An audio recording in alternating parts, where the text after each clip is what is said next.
사혈부항이 모든 분들께 필요한 건 아니에요.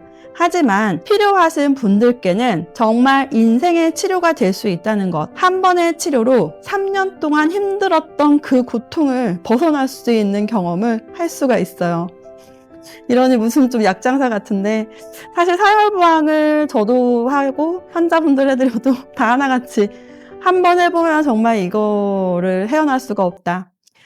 저 오늘도 영상 찍기 전에 제 머리에 직접 사혈부항을 하고 왔어요. 아침부터 머리가 아파서 여기 후두화근 부위를 눌러봤더니 소스라치게 놀랄 정도로 심하게 뭉친 거죠. 사혈부항을 해봤더니 역시나 선홍색 피가 아니라 젤리처럼 뭉친 덩어리 피가 나왔어요. 그러고는 5분 뒤에 두통이 바로 사라졌습니다. 저도 처음에는 이게 신기했어요. 제가 19년 동안 한의사로 일하면서 지금은 확신이 있습니다.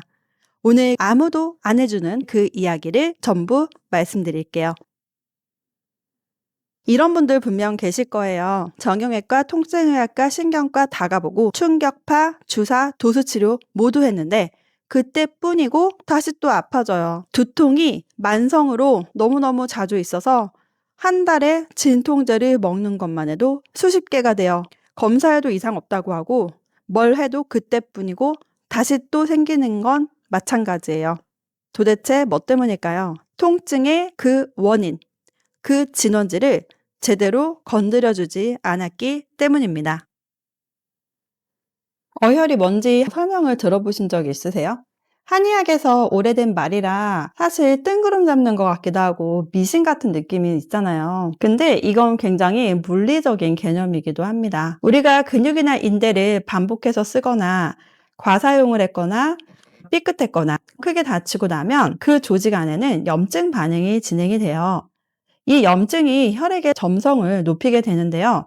감기 초기에는 맑은 콧물이었다가 감기가 진행되면서, 즉 염증 반응이 진행되면서 점차 끈적끈적한 콧물이 되잖아요. 근육이나 인대와 같은 조직 내에서도 혈액의 점성이 점점 높아진다고 생각하시면 됩니다. 우리 선조들은 이러한 개념을 어혈이라는 개념으로 생각을 했죠. 이게 신기한 게도 늘 통증 포인트에는 있다는 거예요.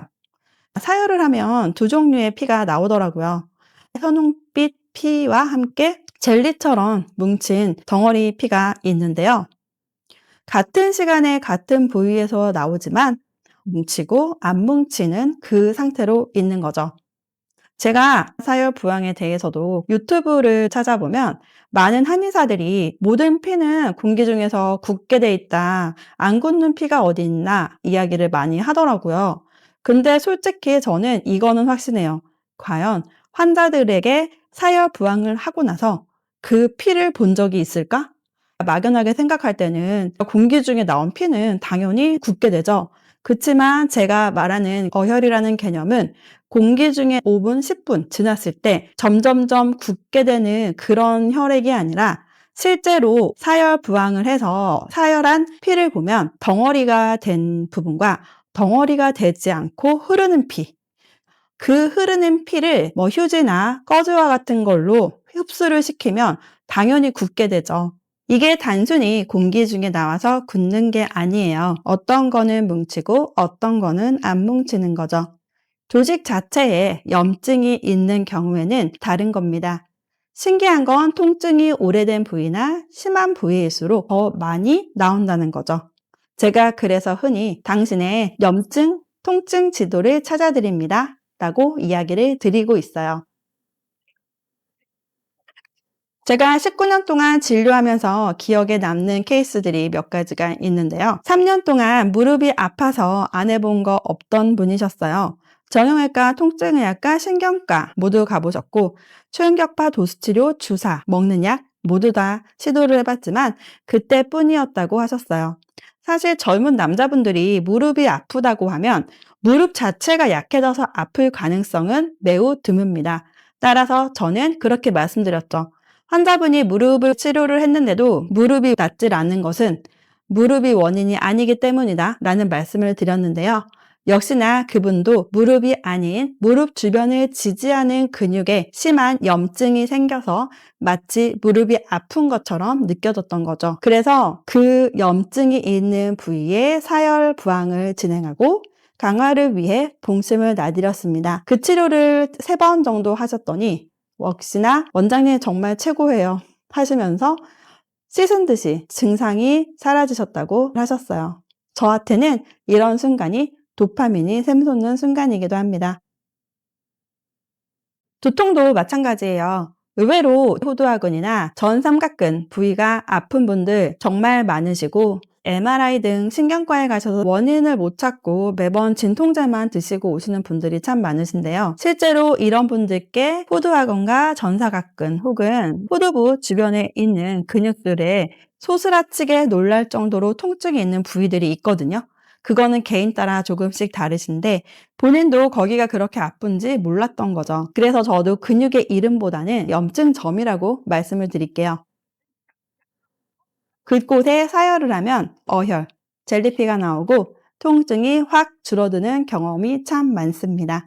저도 제 머리에 직접 경험을 했기 때문에 더욱이 이곳 치료는 확신을 가지고 환자분들께 해드리고 있답니다. 그러면 왜 요즘에 한의원들에서는 이 치료를 많이 안 해줄까요? 위험해서 효과가 없어서 현실적인 이유가 있어요. 사열부항은 그 염증 포인트를 찾고 따닥따닥 사열을 하고 부항컵을 붙이고 피를 모으고 위생 처치를 하는 등 한 분에 최소 10분에서 20분 이상의 시간이 소요됩니다.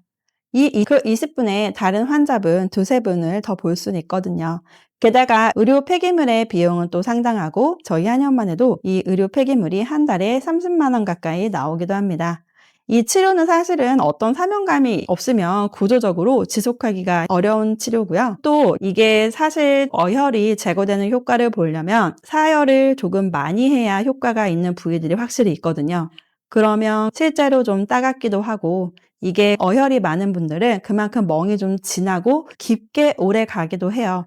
게다가 그런 멍들이 목 뒤나 얼굴 근처에서 보이면 주변에서 무슨 일이 있냐 이렇게 물어보기 때문에 상대적으로 환자분들이 하고 나서 왜 자꾸 이렇게 상처가 생기나요? 아픈데 왜 자꾸 누르나요? 말을 하실 때 솔직히 저도 현타가 올 때가 많습니다. 그래서 저도 꼭 말씀을 드려요. 이 치료는 하고 나서 피부에 상처와 가려움이 일시적으로 있을 수 있고 또 게다가 환자분이 이곳이 오랫동안 아팠으면 그만큼 멍든 색깔도 진하고 오래 갈 수 있기 때문에 꼭 미리 말씀을 드리는 편입니다. 제 몸에 직접 사열을 한다는 게 어떤 의미인지 말씀드릴게요.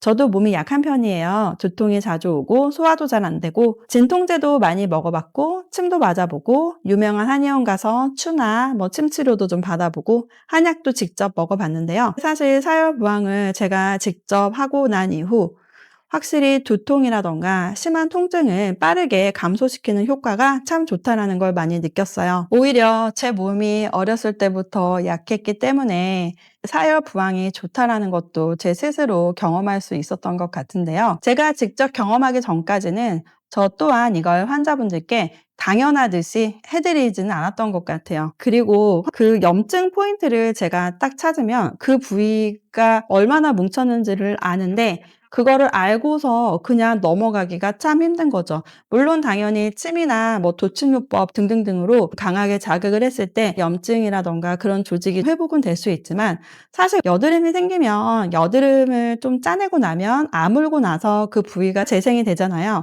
마찬가지로 저는 사열부항의 그런 기전을 참 좋아하는 편이기도 하고 그래서 제가 번거롭고 힘들어도 진료할 때마다 100건 이상의 사열부항을 하는 이유이기도 합니다. 19년 동안 한의사로 일을 하면서 제가 가장 확신하는 치료가 의외로 기본적인 전통 한의학적인 치료들, 사열부항, 뜸, 침, 그리고 한약, 소위 전통 한의학들입니다. 저도 사실 전문의 과정도 수료를 했고 한방병원에서 꽤 오래 근무도 하면서 제가 좀 큰 한방병원에서 있으면서 양방병원의 시스템 같은 것도 많이 좀 공부를 할 수 있었는데요. 오히려 큰 병원에서 일을 해서 그런지 전통 한의학적인 치료의 효과와 매력을 더 느낄 수 있었던 것 같아요.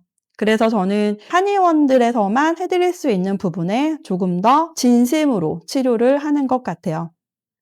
오늘 이야기 정리해 드릴게요. 사유부항이 모든 분들께 필요한 건 아니에요. 하지만 필요하신 분들께는 정말 인생의 치료가 될 수 있다는 것. 이런 분들께는 사유부항이 결정적인 치료가 될 수 있어요. 통증이 오래됐어요. 이것저것 다 해봐도 낫질 않아요. 나는 너무 힘든데 검사에서는 이상이 없대요. 치료를 받아도 그때뿐인 것 같아요. 이런 분들께는 한 번의 치료로 3년 동안 힘들었던 그 고통을 벗어날 수 있는 경험을 할 수가 있어요. 이러니 무슨 좀 약장사 같은데 사실 사혈부항을 저도 하고 환자분들 해드려도 다 하나같이 한 번 해보면 정말 이거를 헤어날 수가 없다. 뭐 그런 이야기들도 많아요. 사혈하면 다시 또 어혈 생긴다고 하던데 또 사혈해요? 라는 이야기를 하는데 그렇진 않아요. 사혈을 하고 나서 그 부위에 침을 놓고 봉침이나 약침 같은 주사액으로 이 부위에 어혈이 생기지 않도록 한의학적인 치료를 하기도 하고 실제로 우리가 흔히 왜 자세 교정이라던가 뭐 스트레칭이나 운동을 한다 등등등의 우리가 생활 속에서 조금 더 이곳이 다시 어혈이 생기지 않게끔 하는 습관이나 자세나 약간의 좀 노력을 한다면 어혈 빼는 횟수가 많이 줄어드는 게 보통의 경우이긴 합니다. 저도 마찬가지로 초반에는 굉장히 많이 사혈부항을 했는데 요즘에는 정말 많이 줄었거든요. 저 스스로도 이쪽이 자꾸자꾸 뭉치는 것에 대해서 봉침도 셀프로 하고 뭐 운동도 하고 스트레칭도 하면서 예전에 비해서 하는 횟수가 많이 줄기도 했어요. 제가 충격파를 좀 좋아해서 한의원에도 충격파를 애용하고 있긴 하지만 초음파, 충격파 장비를 들여놓는 게 답이 아니라고 생각해요. 저는 기본적인 치료가 조금 속도가 느린 분들께 충격파나 초음파 등등등의 기기를 부분적으로 활용하지 그것이 저희 한의사들의 주류는 아니라고 생각을 합니다. 침뜸 부항, 한약, 이 가장 기본적인 것을 제대로 할 수 있는 그런 한의원이 될 수 있기를 바라며 19년 동안 이 확신 하나로 진료해온 한의사 언니의 사혈부항 이야기였습니다. 다음에 또 볼게요. 안녕.